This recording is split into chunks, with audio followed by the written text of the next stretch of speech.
아시는 분은 아시지만 제가 교정 전문입니다. 칫솔 일레기 열심히 하고 있지만 이 본체는 치과 교정 전문의, 부캐는 칫솔질 전도사. 이게 사실 그런데 요즘은 이제 부캐가 훨씬 더 활성화되어 있는 그런 상태이긴 합니다. 물론 진료실에서는 교정치료 열심히 하고 있습니다. 상담도 열심히 하고. 근데 가끔 보호자분들 중에 그런 얘기 하시는 분들이 있어요. 옆집 애가 교정치료 끝나고 났더니 이가 얼룩덜룩하니 충치가 죄다 먹어있대. 이거 우리 애도 교정치료하면 그렇게 되는 거 아니냐?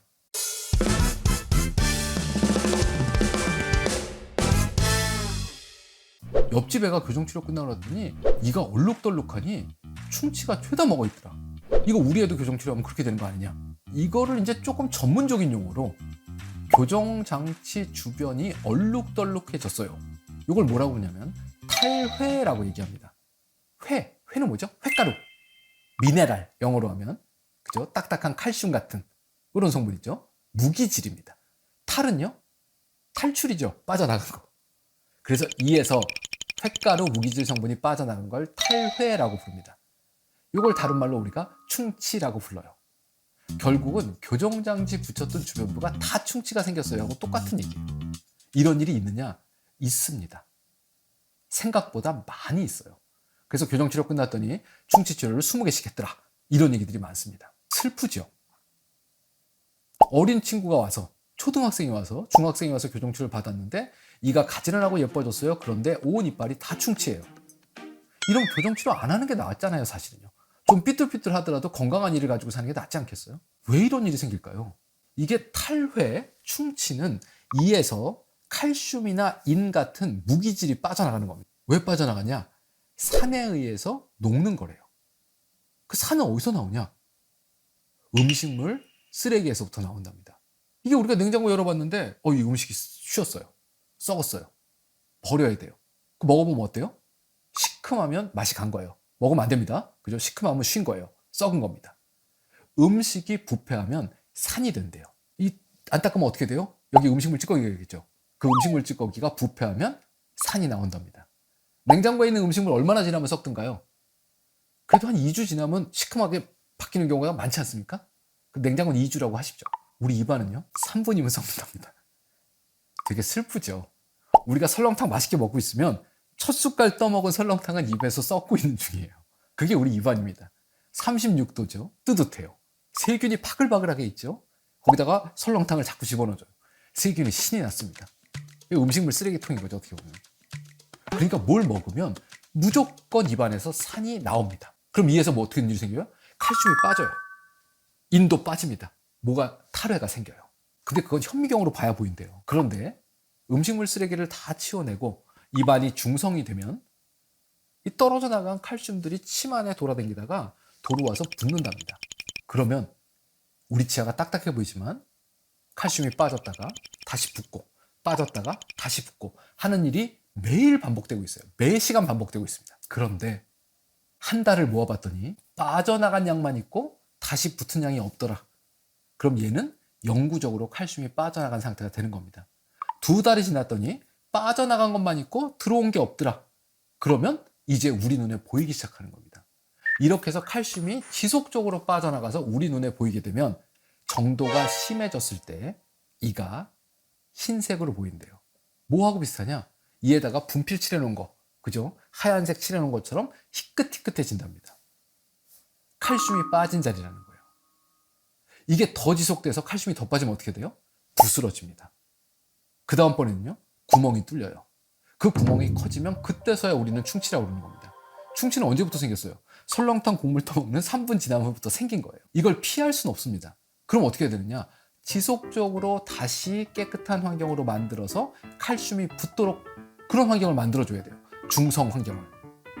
그런데 교정장치가 이에 떡 붙어 있습니다. 그러면 장치 붙어 있는 이 주변에 음식물 찌꺼기가 쌓일 확률이 훨씬 더 많겠죠. 거기를 안 닦으면 그 교정장치 테두리에서는 내내 칼슘이 빠집니다. 20개를 치료한 애는 뭐예요? 교정치료하는 1년 반, 2년 동안 그 테두리를 거의 안 닦은 거예요. 물론 교정과 의사의 책임도 있습니다. 이렇게 안 닦으면 어떻게 해야 돼요? 교정치료 그만해야죠. 치료라는 건 의사와 환자가 일종의 계약을 한 겁니다.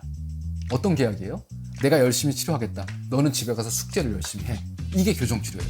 그 숙제에는 뭐가 있느냐? 이를 깨끗하게 닦아야 돼요. 그래야 건강한 상태로 교정치료가 된다. 근데 이건 의사가 못 해주죠. 같이 사는 것도 아닌데 매일 가서 이빨 닦아줄 수는 없잖아요. 그러니까 이건 환자의 책임입니다.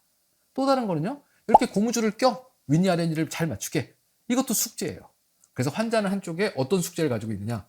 약속한 날짜에 잘 나타나겠다. 제 시간에. 그렇죠. 자기 맘대로 도망가지 않고. 또 다른 거는요. 이 열심히 닦겠다. 그 다음번에는요. 치과에서 장치끼라는 거 고무줄끼라는 거 열심히 잘 끼겠다. 이게 한쪽의 의무입니다. 이쪽은요.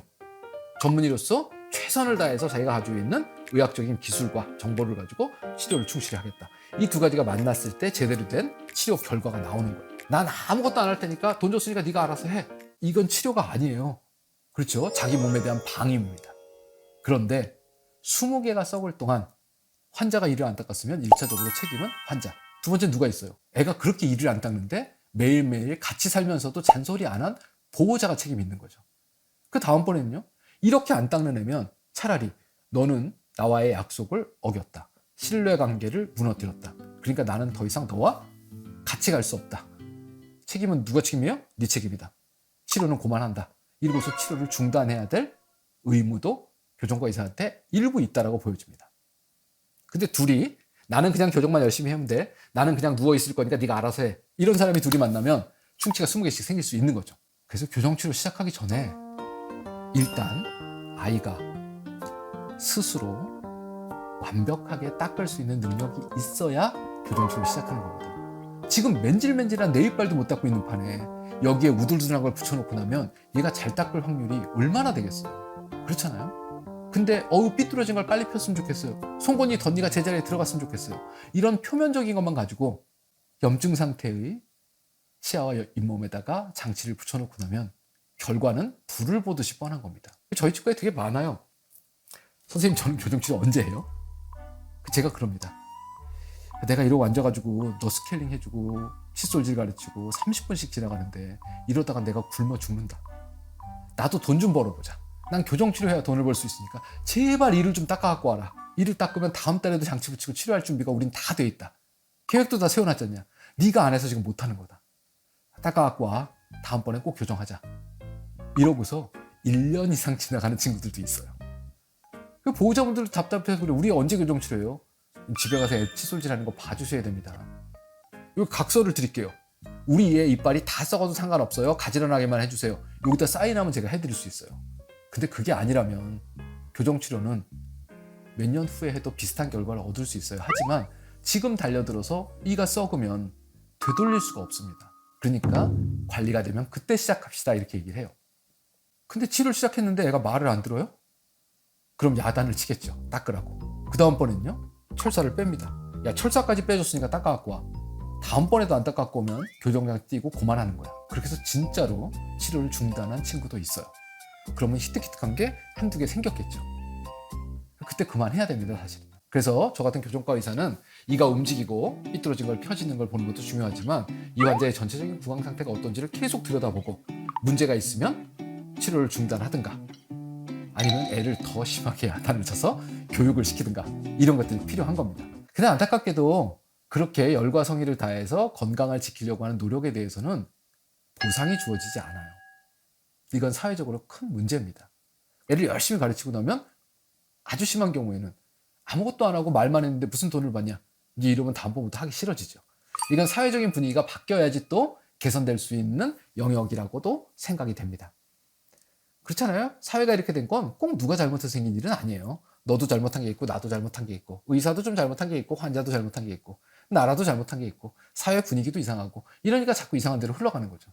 꼭 누가 나쁜 놈이다라고 정확하게 지적할 수는 없다는 얘기입니다. 다른 치과에서는 왜 이거 안 가르쳐줘요? 그럼 제가 늘상 하는 얘기가 있죠. 예. 안 가르치는 게 정상일 수도 있어요. 보상이 주어지지 않는데 저 사람한테 그걸 강요할 수는 없는 겁니다 라고 얘기합니다. 교정치료는 오래 걸립니다.